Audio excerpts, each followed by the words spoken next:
Welcome to my views and news. Two news stories for you. Both are very important. Firstly, leaked documents are being shared by some Ethiopian news sources claiming to show Egyptian plans to establish a military base right on Ethiopia-Egypt border.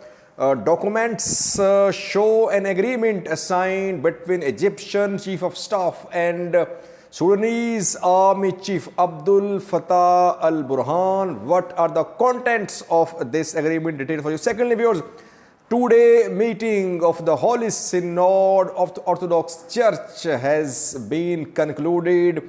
A statement has been issued. Abune Petros briefed the media about the meeting. Tigray and Oromia issues were discussed.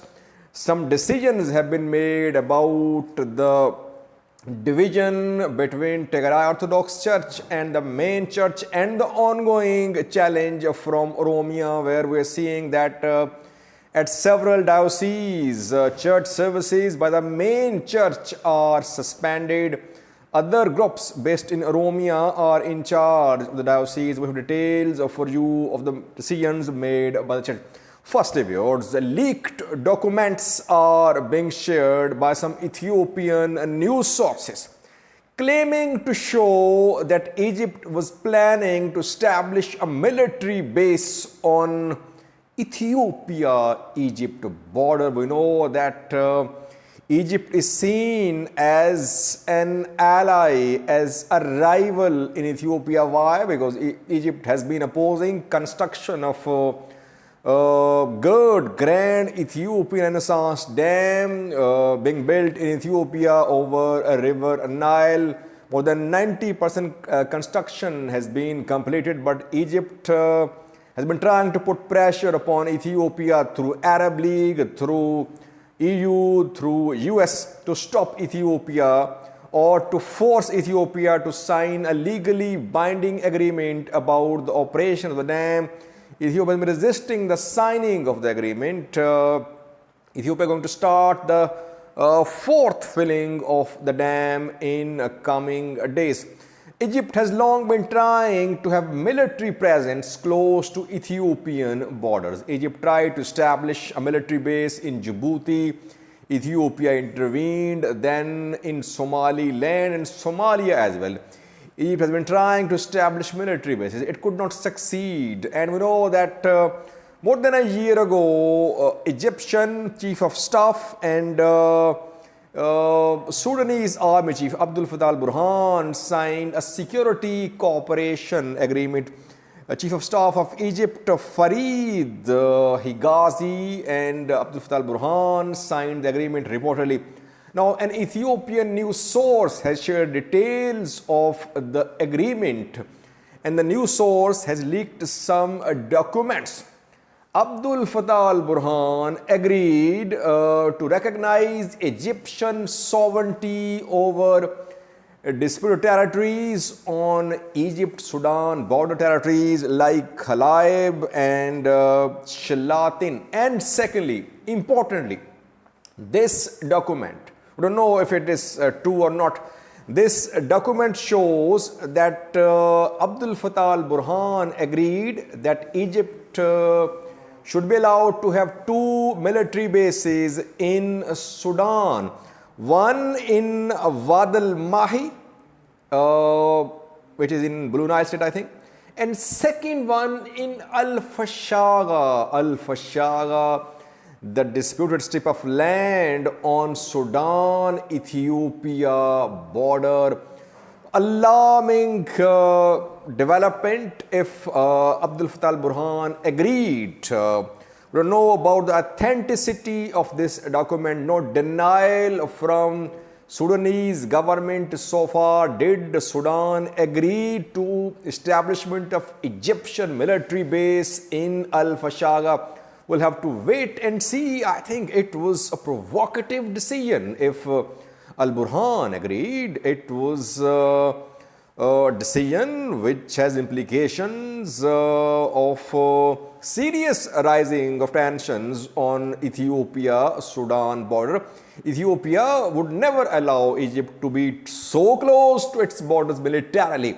So I'm not sure about the authenticity of this document being leaked by some Ethiopian news sources. And document further states that Sudanese government allowed Egypt to use an air base, Marway air base.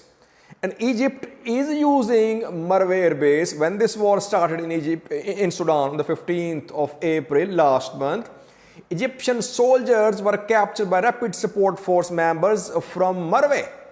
Some Egyptian planes were damaged there when RSF fighters took control of Marway. Later, Sudanese army retook Marway. It means Egyptian forces were there. Egyptian troops were captured. They were taken prisoner by RSF. Later, RSF returned these Egyptian POWs through Red Cross to Egyptian government. Egyptian military was there on Marway base, and we don't know if Egypt arrived in Fashaga, but document claims that Egypt was planning to establish a military base in Al-Fashaga. Now, interestingly, I did a video 2 days ago on an article written for Al Jazeera. The writer claimed that Ethiopian and Eritrean governments, Abiy and Isaias, were backing opposing parties in Sudan, that Ethiopian government was backing Abdullah Burhan and Eritrea backing Hemeti. But if this news is correct about establishment of Egyptian and military base in Al-Fashaga, how can Ethiopia consider supporting Abdul Fattah al-Burhan? But we have to wait and see. Did al-Burhan give green light to Egypt to establish a military base in Al-Fashaga? We need further verification. Secondly, viewers, the 2-day-long meeting of the church has ended, and some key decisions have been made by the Holy Synod of Ethiopian Orthodox Church. The meeting focused on the ongoing tensions in Tigray and Oromia. Tigray Orthodox Church is announcing decisions showing its gradual split with the main church. Though Tigray has not elected new patriarch, it has not formed a new synod, but it is on its way. It has established a regional religious structure, Menbere Salama. It has changed the seat of archdiocese from Mekelle to Aksum. It has appointed its archbishops to foreign dioceses. Now, the church discussed the two important issues of tension in Tigray and Oromia, religious tension, in 2-day-long meetings, and then Abune Petros briefed the media about what happened at the meeting. A few days ago, we know that a delegation appointed by the church was due to visit Tigray for reconciliation between the two sides. The delegation had members like Dr. Tulo, but it could not visit Tigray. Visit was postponed. After that, a committee was formed to mediate between Tigray bishops and the main church. The Holy Synod at the meeting approved the work of the committee. The committee members will contact a Tigray bishop. Secondly, budget suspended for Tigray Orthodox Church has been released. The budget was suspended after the start of Tigray war.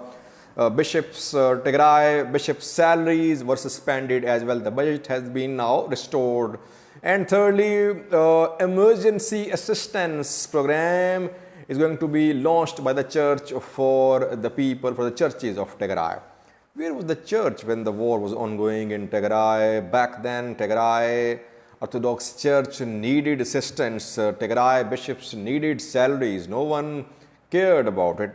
At least now the main church is realizing that it wronged Tigray church. Will Tigray be pacified? Tigray church, that remains to be seen. So far, no decision, no strict decision made to condemn Tigray's moves. Rather, a committee approved for mediation. In Oromia, a 7-member committee has been approved by this Holy Synod to talk to the government, to talk to the people of Oromia, that there is only one synod, there is only one patriarch. The 7-member committee has 3 archbishops who made appointments, which started the confrontation between the faction in Oromia and main church. Abone Xenomarkos, Abone Serivos, Abone Evostotios. 4 new members added, Abone Irmios, Abone Raphael, Abone Nathanael, Abone Gregory. So 7-member committee has been approved by the main synod. This 7-member committee will talk to the government, it will talk to the people of Oromia, talk to the disgruntled elements in Oromia. In 6 dioceses of Oromia, no church services are being performed. 6 dioceses under the control of splinter Oromia region-based faction. The faction was represented by the 3 archbishops, Xenomarkos, Serios, and Evostotios, but now they are part of this committee. So, this committee will talk to the people, to the bishops in Oromia. Bishops want their appointments to be respected by the main church. 26 bishops were appointed by the 3 archbishops in Oromia. Now the problem is that the 26 appointees whose appointment was rejected by the main church want their appointment to be accepted by the church. The church did not say anything about the 26 appointments of bishops, because church already took a position when this conflict started that that appointment was illegal. It was not approved by the church. That is why we're seeing continuation of tensions in Oromia. Let's see what this 7-member committee of archbishops does. Will be able to pacify the religious elements in Oromia? That we'll see in coming days. And this month, I think, new appointments of bishops to Oromia will be made. Who will be appointed? Will older appointments be accepted, or will new appointment be made? We see in coming days. Thank you for watching.